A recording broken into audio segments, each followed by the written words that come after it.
We are used to ask questions to AIs, but what if we flip the table and instead have an AI asking questions to a human, in this case, me? And today's topic will be, what is the value of reading biographies?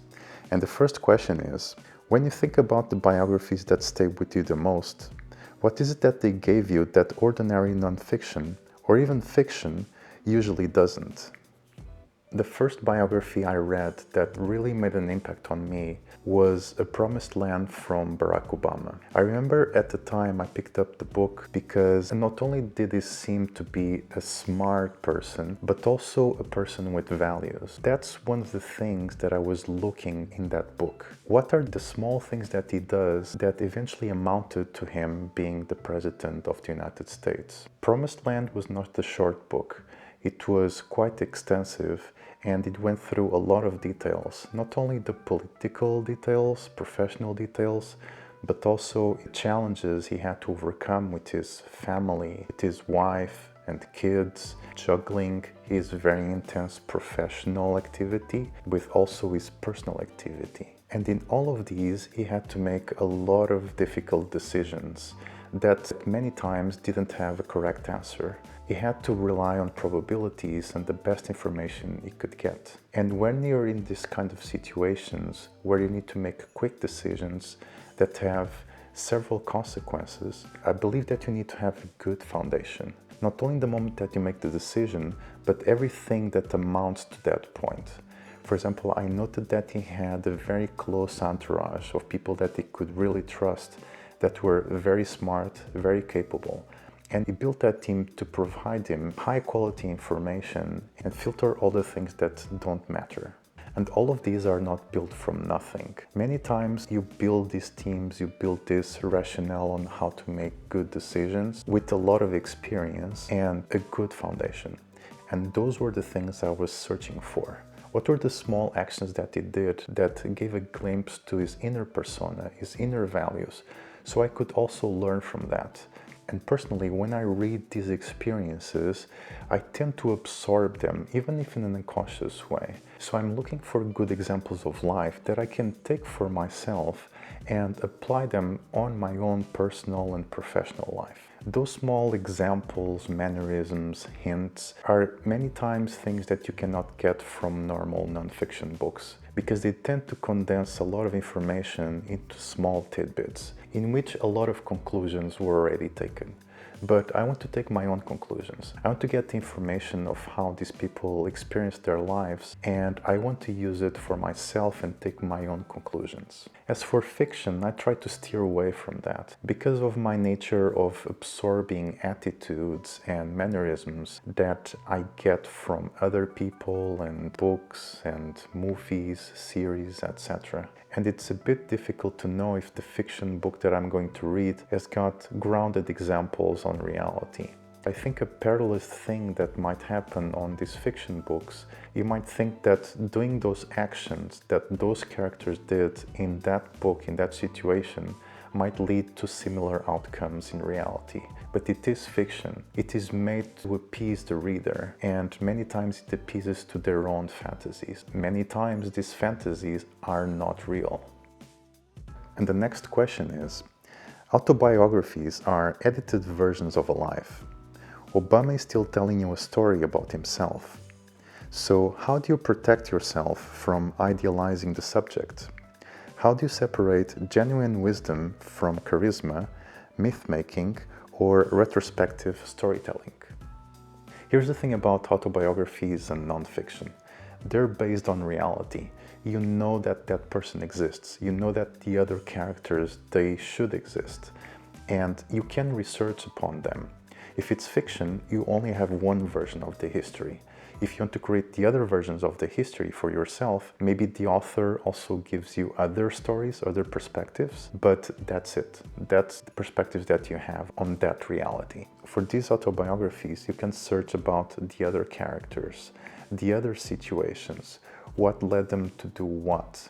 You can see different perspectives from different people. Normally they're accessible in the internet, on other biographies. You can get those perspectives. You can make your own opinion. That's the thing that I really appreciate. So if there's something that I read on an autobiography that I feel it's a bit off, normally I just research it. Maybe I go to Wikipedia and I try to see, okay, is this right? Are they just embellishing the story? And it doesn't stop there. For example, on Musk, I've read his 2 biographies and also Liftoff. Each one of these books gives you another perspective on that person. So for me, it was easier to build an image of what that person is based on several patterns that I recognized from each of these books. Not only these books, but interviews, videos, documentaries. There's a lot of information that you can just take. I would compare it with research or journalism. You're trying to get the objective truth about something. For me, the truth that I want to know is, for this action that this person did, what was the effect? Not only the action, the consequence can get embellished, but also the purpose. Anyone can make any story that they want about a given situation. But the more you know about it, the more you know about the objective truth of why they did it, what they did, and what was the consequence. Once you have a lot of these clean data points, you can just build your own version of reality. And you can have this directory of purposes, actions, and consequences that you can use in your daily life. That's what I do, at least. I just get all of these experiences, I learn what are the patterns, I try to learn something from them, and then I use them in my own reality, in my own situations, in my own personal life and professional life. Fiction books, on the other hand, they might provide me food for thought, but I don't have a good, clean directory of purpose, action, and consequence that I can just extract for myself, or at least it's much harder for me to get to that point. Now the follow-up question is, if you read enough stories about exceptional people, you can start believing that extreme intensity, obsession, or sacrifice is always justified because the story ended in success. So, how do you avoid accidentally learning the wrong lesson from biographies? For example, admiring the outcome so much that you normalize destructive behavior that happened along the way. This is a very good question, because these biographies are normally written by people that at least I perceive to be successful. Now the trick for me is to try to read as broadly as possible. Read stories of many people, and not only read their biographies and autobiographies, but also interviews. There are long-form interviews, like for example the ones that Lex Fridman does or Huberman does, that give me a better perception on what many people did to achieve their results. Having these different data points from different people lets me know that, you know what, if I do these behaviors all the time that might be destructive, it leads me to success, but there's a trade-off. Related with that, I think there's also other books and resources that can be used to counteract these very successful stories that are based on self-sacrifice. For example, there's one which is called How to Measure Your Life. The author was studying in this business school with very smart, very capable people that when they finished, they all went to their own separate ways. They developed their own businesses, they went on to be CEOs, and some years later, I think it was 5 years later, they had a reunion, and he saw that they had grown to high positions, they created their own companies, they had partners that were even more beautiful than them, they were building families, everything seemed to be going amazingly well. But it just so happened that years later, I think it was 10 or 20 years later, he started to see things degrading. Their family started falling apart, some of them went to jail, they were having a lot of problems, maybe even with gambling, and he thought to himself, these are very smart and capable people, maybe some of the best in the world, so how did they get into these situations? And he goes on to describe several things that people can do to not fall into this trap, and those are all based on case studies and research. Things like, for example, prioritizing your community, prioritizing your relationships, your close relationships, prioritizing your own self-integrity, so you don't go down that route of having fast wins at the cost of your long-term well-being. all of these provided me a good set of information that I could counteract with all those successful stories based on self-sacrifice and toil. In summary, balance is crucial in your life, in everything that you do. Now the question from the AI is, some of the people you mentioned, high achievers, founders, presidents, were not balanced people in the conventional sense. Many were obsessive. Some were deeply imbalanced for long stretches of time. So maybe the real question is not whether balance exists, but what deserves to remain non-negotiable even during ambition. If you had to identify the core principles that biographies have taught you to never sacrifice, even in pursuit of extraordinary success, what would they be? This makes me think about Warren Buffett and Bill Gates. One of the latest books that I've read was The Buffett Way. The author goes through many of the principles that Warren Buffett uses in his investments. And there is one continuous narrative that I see on the entire book, and I would say in Buffett's life, which is that he never withholds his values. You can never betray your own values. For example, Buffett only invests in things that he can understand and are not speculative in nature. There was a point that he had a fund where many people contributed, and it was based on value investment, on the real value that companies had. And as speculative investment started to grow, he started to steer away from that, even though the other investors still wanted in. So he dropped that fund. It was managed by another very capable person, and that fund is actually Sequoia right now, and Buffett went on to do his own thing. And it turns out in hindsight that was the good thing to do. Many people lost their fortunes during that phase, that very speculative phase, that changed from value investing to speculative investing. So that is something that I see on his entire story.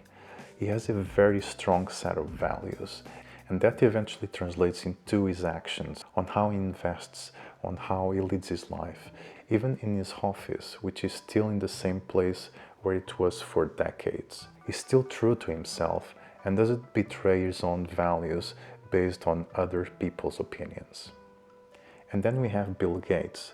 Bill Gates, I also feel that he has very strong foundations, and I've admired his career for a long time. Actually, one of the big reasons I got into big tech, it was because of Bill Gates. It was because of this article that I saw when I was a small kid about him building Microsoft, and I thought that was amazing. I was fascinated by his story, about what he built, and I really thought that the products from Microsoft were amazing. He did a lot of amazing things, not only in tech, but also in philanthropy, in a lot of aspects. But then there were these stories that came about recently about his involvement with Epstein. Even though from what I've seen it wasn't as severe as many other cases, it still made a mark, which is unfortunate because I think he has a path which is amazing. Speaking of which, I'm reading an autobiography from him which is called Source Code, which is really good. So now the AI is asking, let me ask you what it feels like the closing question of this conversation. After all these biographies, interviews and stories, after studying presidents, founders, investors, technologists, what do you think a successful life actually means now? And has the definition changed from the one you had before you started reading biographies seriously? In my opinion, a successful life has many different components, and I think that's where many people get this thing off. You cannot just have the professional component and not have the family component, or the friends component, or the loving component, or activities component, or self-fulfillment component.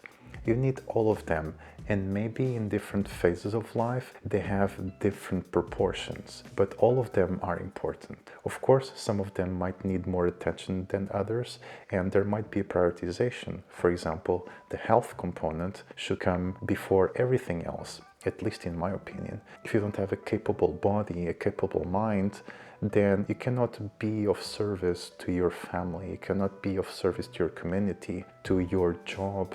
Although I noticed one thing that I noticed to drive many of these people, which is this drive to be better, better than you were yesterday, better than others, because there is a competitive aspect. And for me, I like that challenge. I like to play on hard mode, not just figuratively, but even on video games. If I'm playing a video game, for example, I've been playing Baldur's Gate 3, and I'm playing the normal, casual mode, it's not enough for me, because I feel I'm not being challenged. I feel like I'm not extracting everything that I can from the game, so I need to play it on a harder mode, which makes my progression much slower, but I feel like I'm getting a lot of things from the game that I wouldn't get otherwise. Which brings me to another point. To have a life that is successful or well-lived, at least in my definition, it also needs to have challenges. It needs to be hard, because if it isn't, very likely there are many aspects that I could extract for myself, I could experience, or I could provide to others that I'm not doing because I'm just being lazy. If I had to summarize, based on my experience and from the things that I've been gathering from these biographies and interviews and all of these conversations that I had with other people, then I would say that being successful is having all of these components, be it health, family, professional activities, intellectual life. All of these, they need to be balanced, but also they need to be challenging.